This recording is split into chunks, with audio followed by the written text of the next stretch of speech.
Assalamualaikum warahmatullahi wabarakatuh.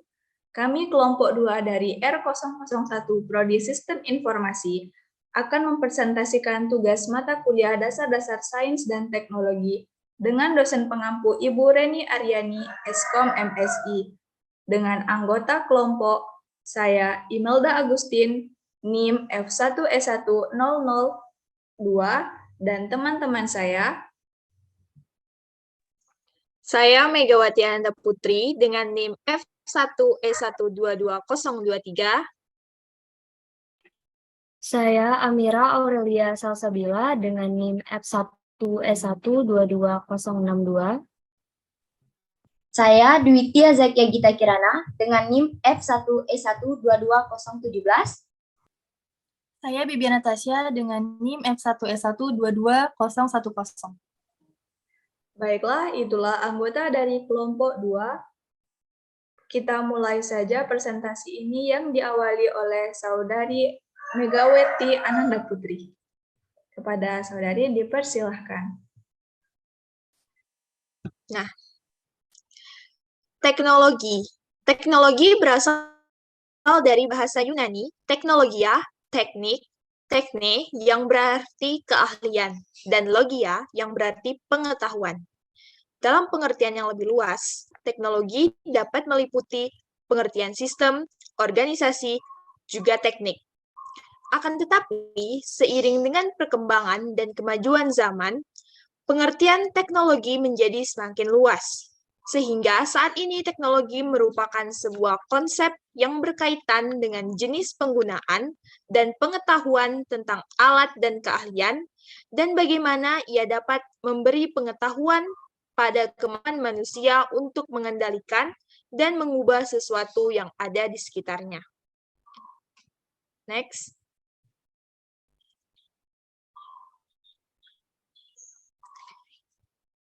Lalu sumber teknologi. Ulang ya, sumber teknologi ulang. Oke. Lalu, apa saja sumber-sumber teknologi? Sumber teknologi ialah aset yang berbentuk tidak nyata dan digunakan oleh sebuah organisasi untuk menjalankan perdagangan. Nah, ada 3 jenis sumber teknologi. Yang pertama itu ialah kekayaan intelektual. Kekayaan intelektual adalah hasil kreatif yang berasal daripada daya intelektual seseorang. Sebagai contoh, lukisan, video, film, dan sebagainya. Kemudian yang kedua ialah lisensi software.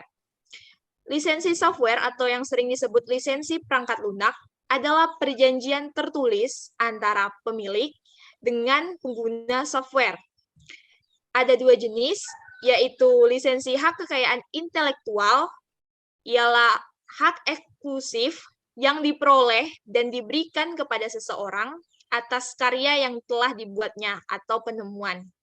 Dan yang kedua ialah lisensi sumber terbuka.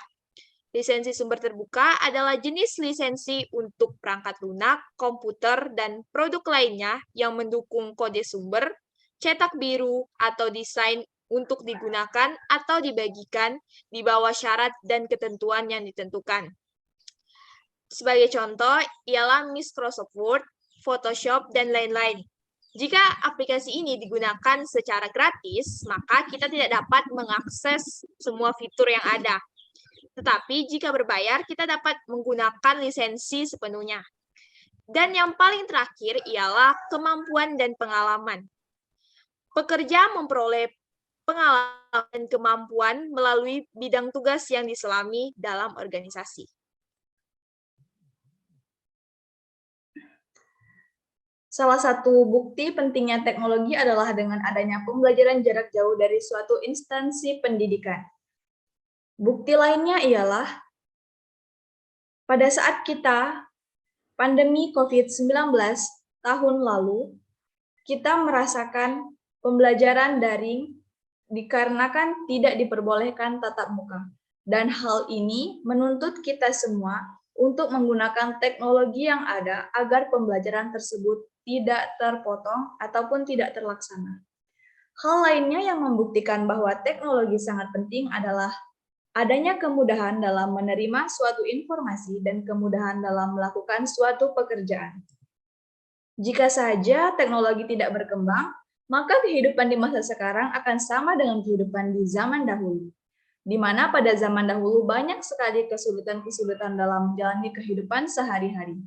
Inilah kenapa teknologi begitu penting di masa sekarang. Ini membuktikan bahwa kehidupan dunia ini telah berkembang.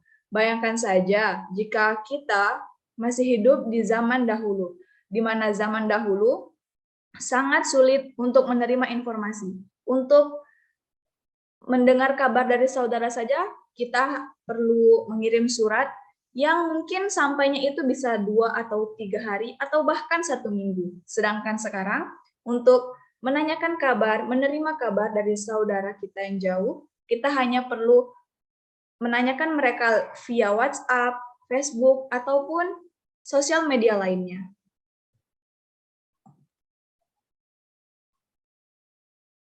Pengaruh teknologi terhadap budaya. Yang pertama, cara berkomunikasi. Jadi dulu ulang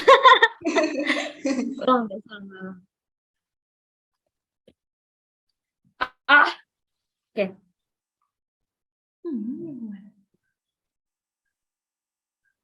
Pengaruh teknologi terhadap budaya. Yang pertama adalah cara berkomunikasi. Jadi dulu masyarakat itu banyak yang menjalin komunikasi dengan cara surat menyurat. Namun sekarang masyarakat itu terbiasa menjalin komunikasi lewat email ataupun lewat media sosial lainnya. Nah, perubahan kebudayaan ini juga membawa dampak positif kepada masyarakat karena bisa menjalin komunikasi tanpa batas ruang dan waktu, tapi juga dipandang negatif karena dapat menghabiskan waktu terlalu banyak di gadget sehingga mengkhawatirkan bisa menjauhkan kita dari orang-orang sekitar. Yang kedua adalah cara berpakaian. Cara berpakaian masyarakat saat ini sudah banyak dipengaruhi oleh kebudayaan. Saat ini bisa kita temui dengan mudah cara berpakaian yang bersifat lebih modern dan bisa menjangkau berbagai kalangan, khususnya untuk anak muda. Kita juga bisa melihat berbagai variasi mode dan gaya lewat majalah, tontonan, dan sosial media. Tak jarang juga pakaian yang dalam film itu dijadikan contoh, bahkan dijadikan tren. Yang ketiga adalah gaya hidup.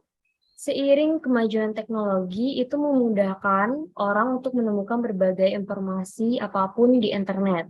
Nah, tanpa kita sadari juga gaya hidup individu ataupun kelompok itu mulai berubah. Nah, ada yang perubahan gaya hidupnya bersifat positif dan ada yang negatif. Contoh yang positif itu dari orang yang rajin berolahraga, menjaga pola hidup sehat, mengurangi konsumsi daging, dan lain sebagainya. Dan dari sisi negatifnya adalah penggunaan narkoba, pergaulan bebas, dan lain sebagainya. Yang keempat adalah gaya berbahasa. Nah, gaya berbahasa ini juga seiring waktu, seiring berjalan teknologi, itu berubah karena bahasa daerah itu mulai jarang digunakan dan digantikan dengan bahasa Indonesia atau bahasa nasional.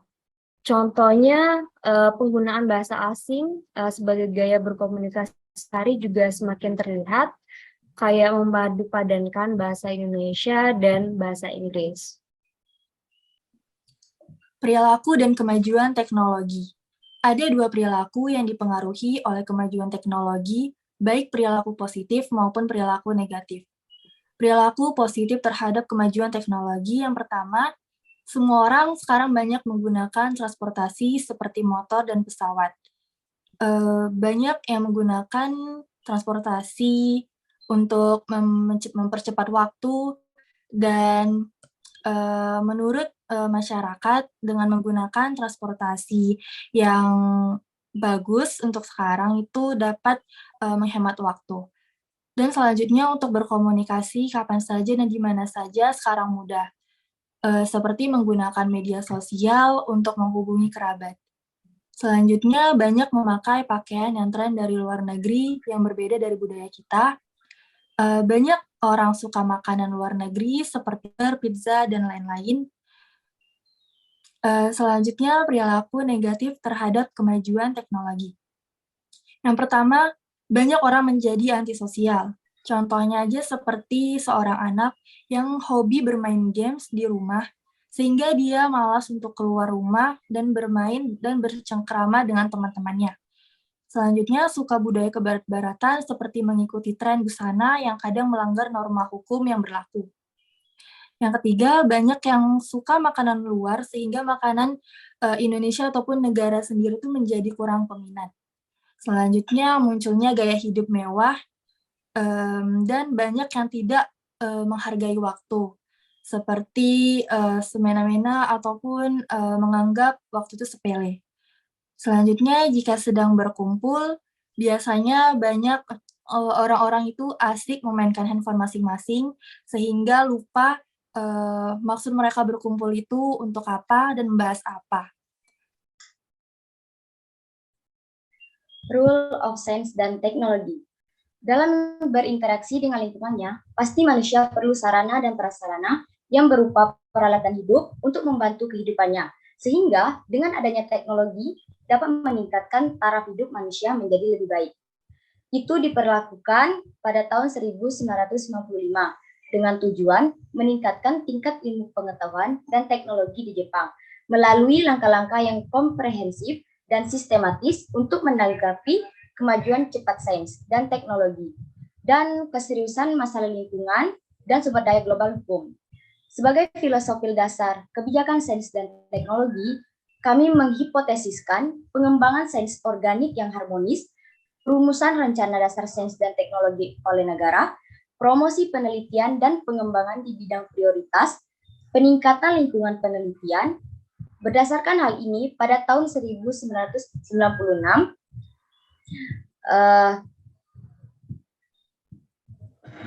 Yayasan Sains dan Teknologi SOR Corporation didirikan, dan rencana dasar sains dan teknologi mulai memperluas investasi dalam sains dan teknologi dengan sangat aktif. Terima kasih. Baiklah, itu hasil dari diskusi kami untuk tugas teknologi dan sumber teknologi. Bila ada salah kata di antara kami, mohon dimaafkan. Sekian saya tutup. Wassalamualaikum warahmatullahi wabarakatuh.